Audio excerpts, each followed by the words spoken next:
Only patient general condition ఇచ్చినప్పుడు reaction రావచ్చు, cardiac arrest రావచ్చు, ఫిట్స్ కూడా రావచ్చు. ఇలాంటి మీరు పీజీస్ కూడా ఎక్కువ మంది ఉన్నారు. ఇంకోటి లెనిన్ గురించి చెప్పినప్పుడు నాకు అనిపించింది, లెనిన్ తప్పకున్నమాట. మేము పీజీస్ ఉన్నప్పుడు ఎలా ఉండేదంటే ఒక సర్జన్, ఒక అసిస్టెంట్ సర్జన్, ఒక పీజీ పాస్ చేయాలి. కాబట్టి థియేటర్లో రన్ అవుతున్నాయి లేదంటే రన్ అవుతున్నాయి. ఎప్పుడంటే వాళ్ళు ఇష్టం వచ్చినప్పుడు, మన ఇష్టం వచ్చినప్పుడు, ఎప్పుడు దాకంటే వాళ్ళ ఇష్టం వచ్చినప్పుడు అంతసేపు, మన ఇష్టం వచ్చినంతసేపు. సో మనం ఎట్టి పరిస్థితుల్లో మనకున్న టైము 9 to 2. 2 తర్వాత మళ్ళీ లంచ్ బ్రేక్ వెళ్ళాల్సి వస్తుంది. తర్వాత ఈవినింగ్ అంటే మళ్ళీ క్లాసులు ఉంటాయి, పీజీసీ క్లాసులు ఉంటాయి. అలానే వాళ్ళ ఎన్ఎస్సీ వాళ్ళకి కూడా క్లాసులు ఉంటాయి. 4 తర్వాత 3 తర్వాత 2 తర్వాత మనం మళ్ళీ థియేటర్ రన్ చేయడం అనేది ఇంపార్టెంట్. కానీ ఆ టైంలో ఏం చేయొచ్చంటే ఓపీ కేసులు కానీ ఇవన్నీ కూడా మనం లోకల్లో చేసుకోవాలి. లోకల్లో చేసే కేసులకి ఎన్ఎస్సీ రావాలంటే రావాల్సిన అవసరం లేదు. ఎందుకంటే ఒక జైలుగా ఇచ్చినప్పుడు, ఒక రియాక్షన్ వచ్చినప్పుడు పీజీస్ ఎలా ఉండాలంటే ఐడెంటిఫై చేయగలగాలి, రెక్టిఫై చేయగలగాలి, రీసెస్టేట్ చేయగలగాలి. అవన్నీ చేసుకోగలిగినప్పుడే సర్జరీ పీజీ అవుతారు. మీరు డెవలప్ అవ్వండి, మీరు సీనియర్ సర్జరీ పీజీ ఉండండి, జూనియర్ క్లాస్ చేయించండి.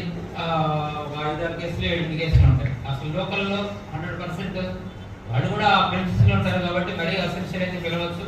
బట్ మీరుంటేనే మేము చేస్తాం, మీరు కంపల్సరీ రావాలంటే వాళ్ళు కూడా చాలా తక్కువ మంది స్టాఫ్ ఉన్నారు కాబట్టి వాళ్ళకు కూడా కష్టంగా. సో అదొకటి. మీరు ఎక్కువ మంది ఉన్నారు. ఇదివరకు నర్స్ ప్లేస్ ఇవాళ ఎక్కడికి ఎవరికి వెళ్ళిందంటే నర్స్ ప్లేస్ టోటల్ రీప్లేస్డ్ అయింది. ఆ సమయంలోనే మీ దగ్గర రేపు పోస్ట్ చేసి 6 కేసులకి 7 కేసులకి 8 కేసులకి ఇక్కడ టెస్ట్ చేస్తే దాంట్లో కేసు రికార్డ్ చేసేయండి. హౌస్ సర్జరీ చెప్పండి. మీరు జూనియర్ పీజీస్ మరి ఒక వారిలో ఫస్ట్ ఇయర్ పీజీలు 7-8 మంది 5-6 ఉన్నప్పుడు ఒకళ్ళు తప్పు చెప్పండి.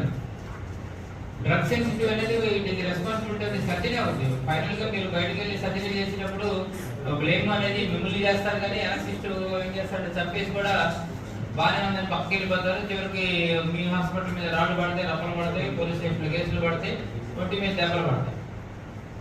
ఇవన్నీ రెక్టిఫై చేసుకోవాలంటే మనం అలర్ట్గా ఉండాలి. నేనేదో ఇక్కడ ఒక సిస్టమ్ ఉంది కాబట్టి ఈ సిస్టంలో మీకు ప్రొటెక్షన్ ఉంది, కానీ బయట అయితే మాత్రం ఏ సిస్టమ్ లేదు, ప్రొటెక్ట్ చేయడానికి ఏ సిస్టమ్ లేదు. మీరు కొత్తగా వచ్చే పీజీలు నేర్చుకోవాల్సింది ప్రతి ఒక్కటి మన బాధ్యత. మనమే మాట్లాడాలి, కౌన్సిలింగ్ చేయాలి. మనం సాఫ్ట్ స్పోకెన్ ఉండాలి. సాఫ్ట్ స్పోకెన్ లేకుండా ఎటువంటి అట్ట మాట్లాడటం కూడా it is not wise in the government institute అనే కాదు, ఏ ఇన్స్టిట్యూట్లో కూడా మీ సొంత ఇన్స్టిట్యూట్లో కూడా ఎలగెంట్గా మాట్లాడితే ఎవరు అనుకోండి. వాళ్ళు 200% సక్సెస్ కావాలని కోరుకుంటూ ఉంటారు. చచ్చిపోయే కేసు బతికిస్తారని వస్తారు, డబ్బులు కొట్టడానికి ఏదో మొక్క పెట్టడానికి చేస్తారు, ఏదో ఒకటి పొందడానికి ప్రయత్నిస్తాం. ఈ క్రమంలో మనం సాఫ్ట్ స్పోకెన్ లేకపోతే మాత్రం మనమే దెబ్బతింటాం, డెఫినెట్గా మీరే ఇబ్బంది పడతారు. సో లోకల్ కేసులు ఎన్ని